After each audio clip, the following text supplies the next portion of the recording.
and welcome to Start Right Here, a podcast where we discuss breaking in, standing out, and the path to success in the beauty industry.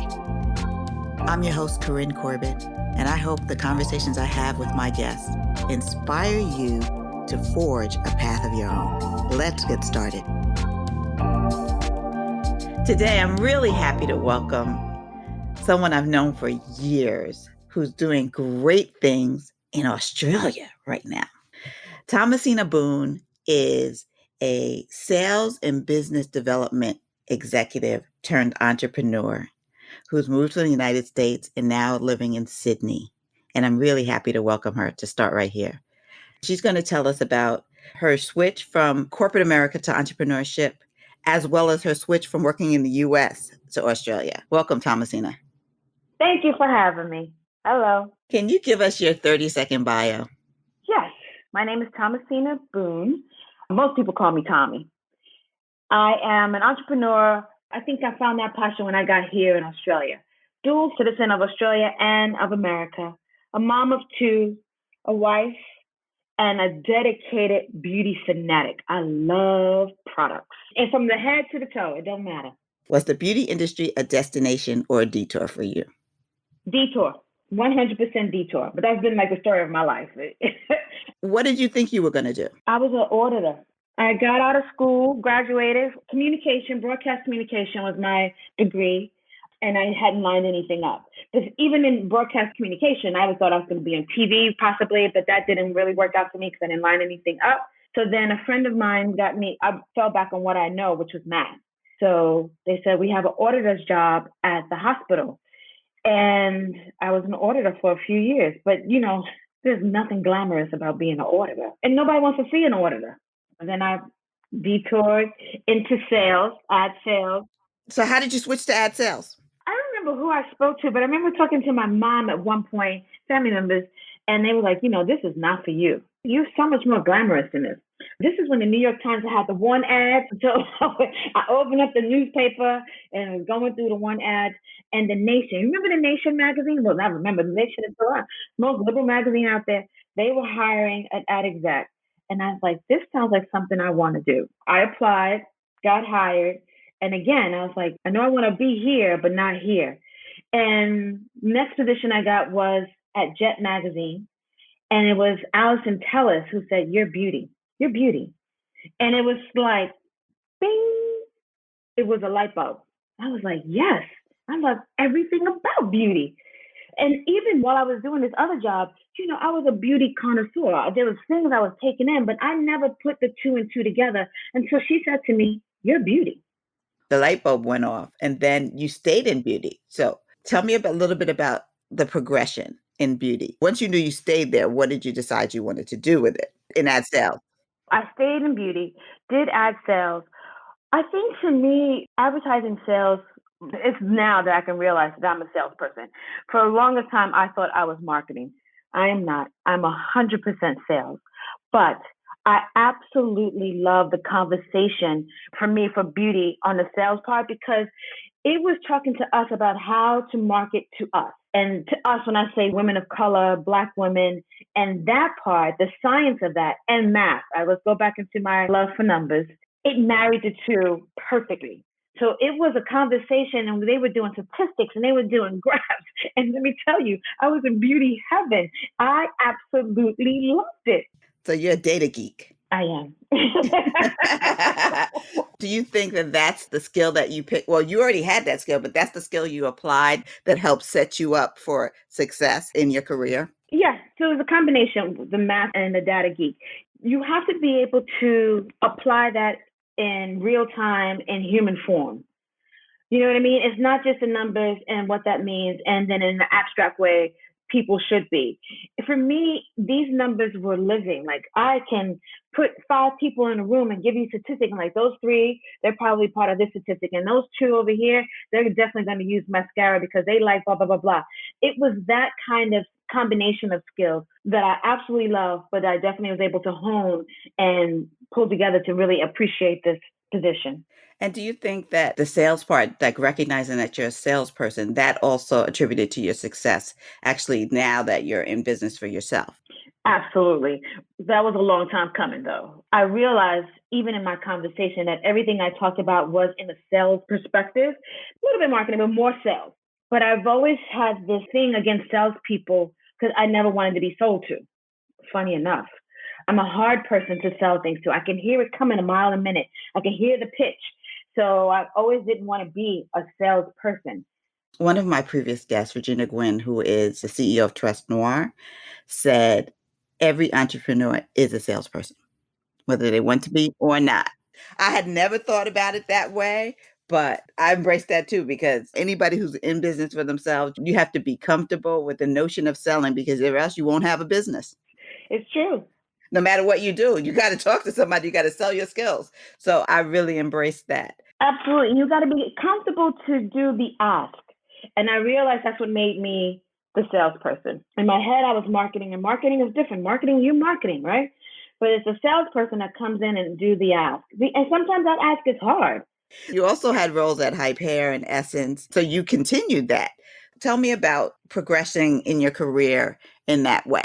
From Jet, I went over to Hype Hair, which nurtured me and gave me a platform to explore all aspects of publishing, which was fantastic. It was my learning ground. And then from there, I moved on to Essence. And I was with Essence through a couple of transitions. So Essence, when I had joined, was still 100% Black owned. And then we had moved into Time Inc. And by the time I left, there was another transition happening. I think we had merged at that point and had become part of a group. We were part of the InStyle, People in Espanol, and that group.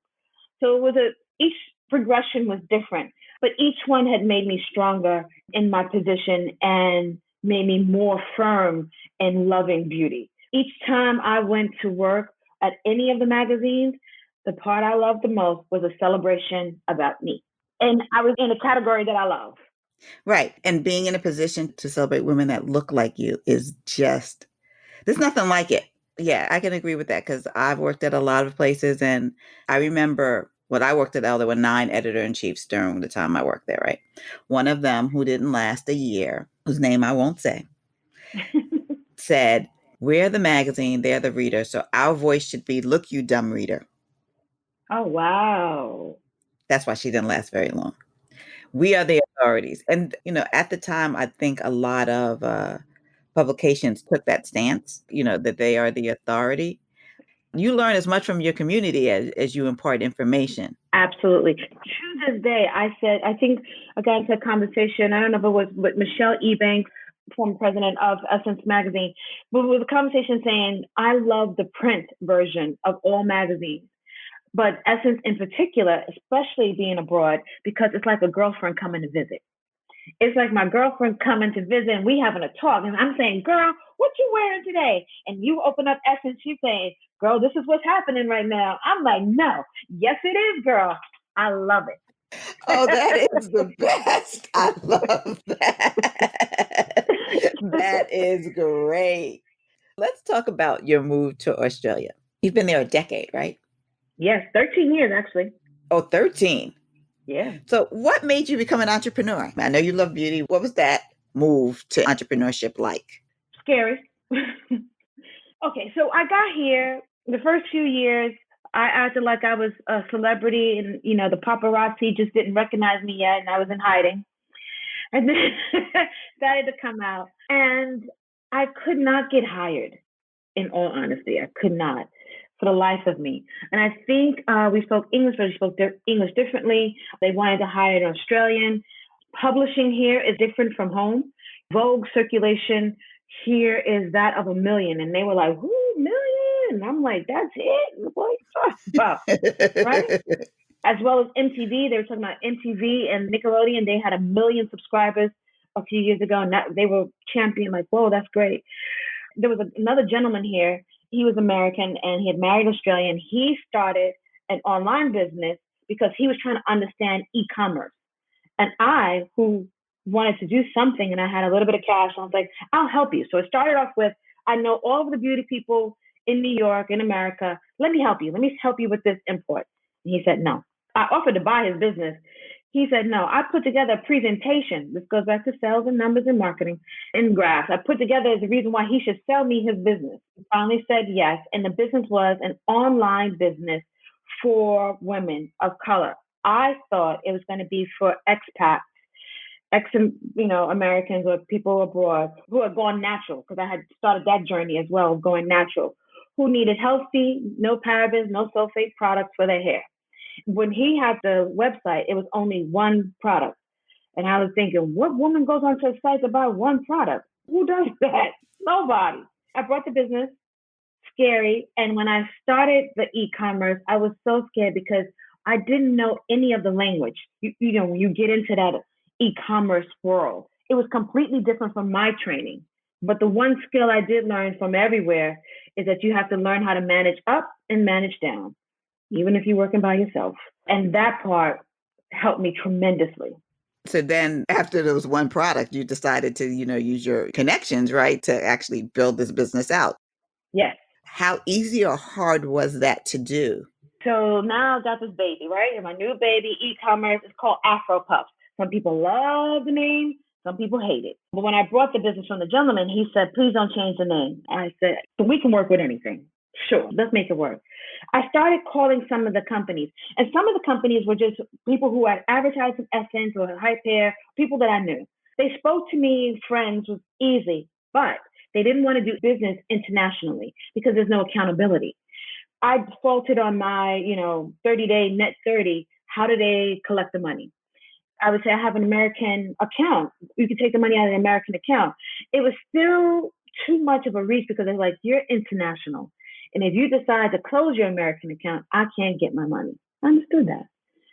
And then there's the licensing about shipping abroad. Some of them didn't want to ship abroad because their product would get here, get pirated, or changed around, formula stolen, and now it's flooding the market with something different. So it was a journey. It was a conversation. It was sales 100% as to why they should trust me and what is the need. And then one question that every company would ask me straight off the bat, regardless of whatever their product was, there are Black people out there? And I was like, yeah. And as I got more into the business and understood what I was selling, who I was selling, I would say to them, but your product is not reaching just Black people. It is reaching curly hair people. And that was surprising to them. That was like, what are you talking about? So this edge control that I'm sending you, you're telling me Jewish women are using it? I'm like, yeah, Italian, Lebanese. It's a whole community of curly people. And you know who was the best at this conversation and who was easy? And I remember I was a salesperson and took some liberties. I remember the community is so small. Getting Tina Donaldson. Donaldson, yes, Christia Donaldson. Happened to be a soror. I don't know who gave me her cell phone number, but I called it. Now, I shouldn't be calling. She don't know me from a hole in the wall. But this was all to ask her if I can carry her line here in Australia. She was fantastic. She was gracious. She was kind. She said yes. She did tell me to call the main number and not call the cell phone anymore. So you made a point that it's really a textured hair community there. So what is the textured hair awareness and community like in Australia?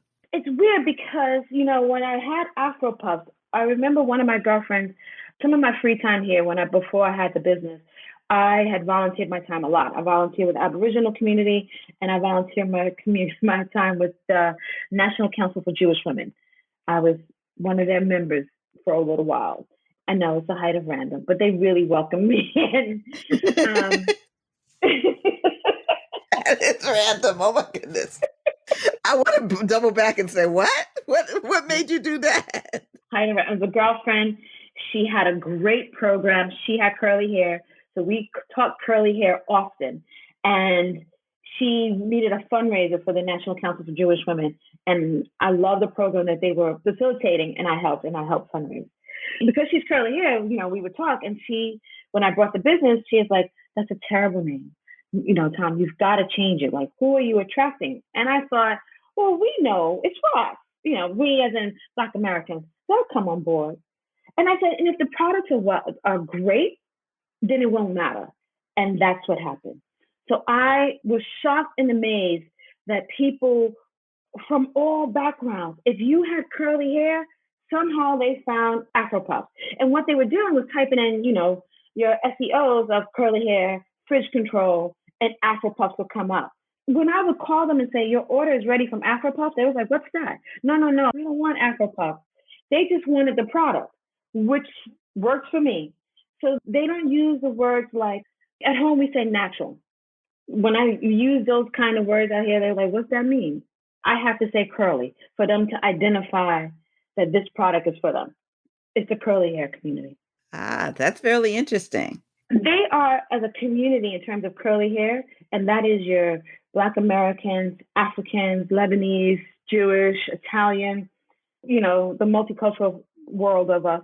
They are where we were, America, 10 years ago in terms of the hair movement. They've just started their transitioning. They've just started really embracing their curls. You're really one of the leaders in kind of educating them on what's happening. Yes. It's funny. There's a community out here called the Curly Girl Movement. Lorraine Macy, she wrote a book a few years ago about the curly girl, and it's about co-washing. We've been doing this time immemorial. We've been doing this forever. When we really started embracing our curls and embracing our natural texture, we kind of got this down pat. They are catching on to where we were. A Greek woman had come in, and then Egyptian woman had come in, and they were sitting in the salon, and they were talking, and their stories were similar to an African American who had gone to a salon, who basically they were saying, you should straighten your hair. You need to be more presentable. Why do you look like such a mess? If you want to get a job, you need to straighten your hair. And then they talked about their journey out of straightening their hair. And for them, most of them was keratin. And for us, it was relaxers. Start Right Here is brought to you by Beauty Biz Camp, where we equip and inspire the next generation of industry leaders. Head over to our website, beautybizcamp.com, for more information and sign up for our mailing list so you can stay in the know about our upcoming programming. You've made the transition from e-commerce to brick and mortar. The reason why I did that, because people started knocking on the door. At your house? At my house. So I had ran the business, the e-commerce, out of the front room of my house. And, at night I would process orders, and I was getting more and more calls. My address, the business address, was my home address. So more and more calls, people were like, can I come by and just pick it up? So the first few times I was like, okay. When it started becoming like 10 o'clock at night, people knocking on the door, can I get some Echo salad gel? Oh, what else is coming here? I was like, it might be time to open up a shop. Yes, that's what made me move there. And it was one of the best. So the shop it's a salon, and half of it is completely a retail space where the only thing we sell are products for curly hair, all mostly organic, holistic, no parabens, no sulfates. And on the other side is a salon, but we only do curly hair. So there's been a couple of times when people with straight hair have come to the door, and I'm like, I'm sorry, we don't do straight hair. And they're looking at me like, what are you talking about? What are the words that are coming out of your mouth? And I'll call back to the stylist. Can you do her hair? And they all looking at her like, what? Straight? Her hair's straight. We don't do straight hair. I'm like, this is a bizarre world. And I've got to recommend her to somebody else who can't do their hair. That's hilarious. How long ago did you open the store? This October makes 2 years. Is the salon open now? The store in the salon open now? Yeah. Yes, because you said before we started, recording that, COVID in Australia depends on where you are in Australia, how easy it is to move around. So just talk about where you are. Well, I'm in Sydney, Australia. COVID hit and we went into lockdown. Sydney went into lockdown in particular. Melbourne in particular has been locked down, a second round of lockdowns for now 8 weeks. But in Sydney, when we went into lockdown, the Prime Minister said, okay, salons, you don't have to be closed. However, you can only do your service in 30 minutes. You need to be able to do your service in 30 minutes. And I think the people in Parliament said, who are you talking to?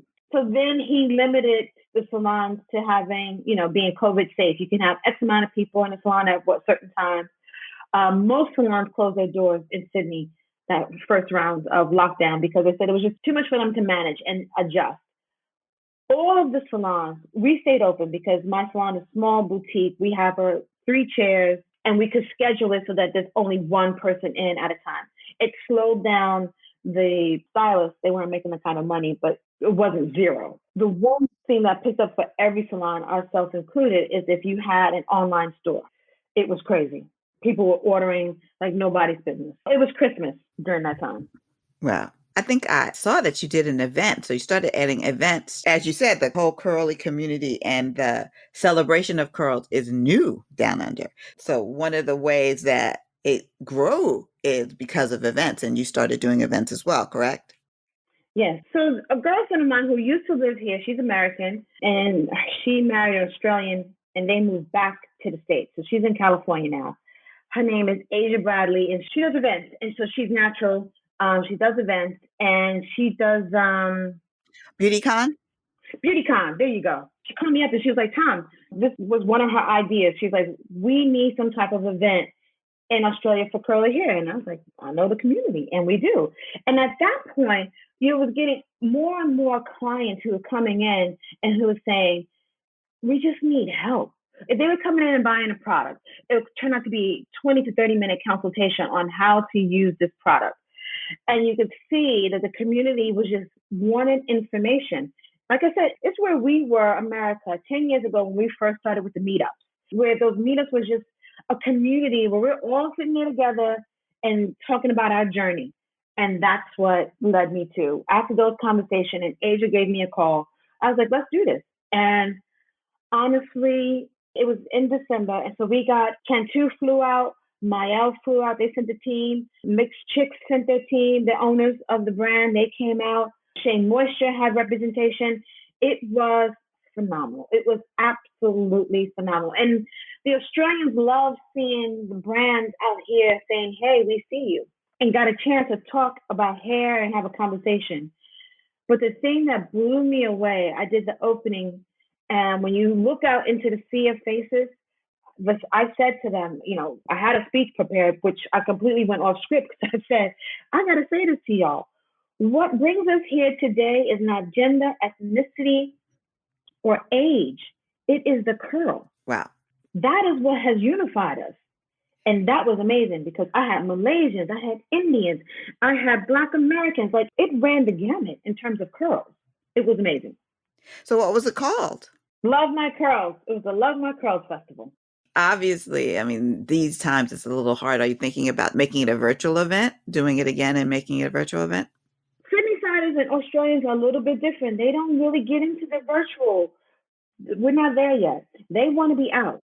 It's such a pretty city. They want to be out and touch and feel. And because they are still so young in their journey, they do need to be out to touch and feel and understand hair and porosity and texture, 4Cs and all of that. And so many people have curl dysmorphia. So talk about curl dysmorphia for a minute. What is that? Curl dysmorphia, and it runs the gamut. So, curl dysmorphia, people will see a picture and it'll be somebody with a very soft curl, or they're watching YouTube and they say, that's what my curls look like. If I use this product, it's going to make my curls look like that. Now, they might have a 3-area hair, but they're looking at either a 2, which is more of a wave, or, maybe something a little bit deeper, but it's not their curl. And in their head, they're convinced, no, that's what my curl looks like. Or you have somebody who's in the 4s who they're looking at somebody who's, because they think of their color and their ethnicity and their cultural background, they're thinking that their hair is much tougher than it is. And I'll say to them, you got really soft hair. You're not as deep of a tight of a curl as you think that you are. And that's a shock to them because they think, it's beating the drum. What are you talking about? So people know about body dysmorphia. So curl dysmorphia is a thing, y'all. It's a thing. What do you think is the unsung skill you need to succeed as a beauty entrepreneur? For me, I would say people skills. Beauty is in the eye of the beholder. However, because we all have our own perception of what beauty is, managing that from selling to your day-to-day that people skills is important. Now, you have a team. You have a team of stylists. And, first you were like the one-woman show in the front of your house packing. Now you got a team. How do you identify talent? How do you build a team? There's two things. I have curated the business, even when it was afropuffs, and now the store is called Curls and Natural Hair. I've curated it that I would say 80% of our brands are by women, for women, especially with some type of cause behind it. And I do curate my talent the same way. It's for us, we're women. And I love to see us passionate about it. So when I'm talking to someone and they make me feel like I need to get a haircut, I'm like, you know what, come on, let's do this. Let's work this out. So I hire out the chairs in my salon for young entrepreneurs to make their way, to build their business. It's a team. It's really for that person. This is one woman. She's from California. She ordered something from AfroPuffs, and you can pick it up at the shop now at Curls and Natural Hair. So she comes in and she started talking to me about her business. And I said, I would love to work for you. You could just see the passion and the excitement. And then she showed me her work, and her skills was phenomenal. So she's a mobile braid boss that goes around and she does braiding. And she's always coming up with new and innovative styles, no kind of tension. I call her my celebrity stylist because I have no vision about hair, which is funny. She's like, Tommy, I can do this hairstyle for you. I'm like, come on. And it always works. Always. Those are the kind of people. I want people who want to be immersed in this. Yeah, that's great. So you're running both Afro Puffs and Curls and Natural Hair. I am. Wow. When do you sleep? I don't. And I've signed up for something else, a beauty app. And is it going to relate to either one of the businesses, or is it a new business altogether? So, a gentleman had called me and he's like, you want to come in for an interview? And I was like, no, I don't want to be in no interview. But when I got in there, I love the product so much. So we have it at home in the States already, but it's a beauty app that has basically a beauty directory, but it's curated. And I love the idea of curation. Curated so that it's a friend recommendation. So if I say to you, hey, when you come in to get your hair done, so try these places. So they're curated salons, nails, beauty, skin, hair, as well as a booking feature for salons. So a mobile booking feature for a salon that now if COVID or some other crisis hit us, you're now mobile. You can go from place to place with your booking. You can accept pictures, reject, all this on the app. So you already answered my last question from this section. When do you know it's time to try something new? Because, well, you always are trying something new. When do you know when it's trying to add something to the repertoire? Like, what drives you? You know, I have such an appetite for this community of beauty, and I'm always wondering, how can we improve? What can make it better? What do we need? So when it was AfroPuffs, it was people knocking on the door. Okay, it's time to get a shop. When we got to the shop, it was people asking for education. Okay, it's time to have an event. Once we had an event, I'm now talking to other stylists. And when the pandemic hit, they started having a conversation of, you know what my business is on hold. What do you do? As well as people who were traveling international. Where do I find someplace other than going to Google? You know, that's where we normally go. That I trust that I can get my hair done in this place. Where do I go? It's just more of the conversation. It's like a natural evolution that pulls me from one project to the next. I think that's exciting, though. And I think people dream about living and working abroad.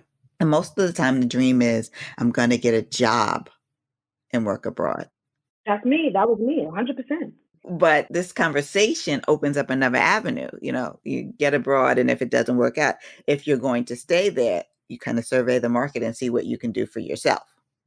Absolutely.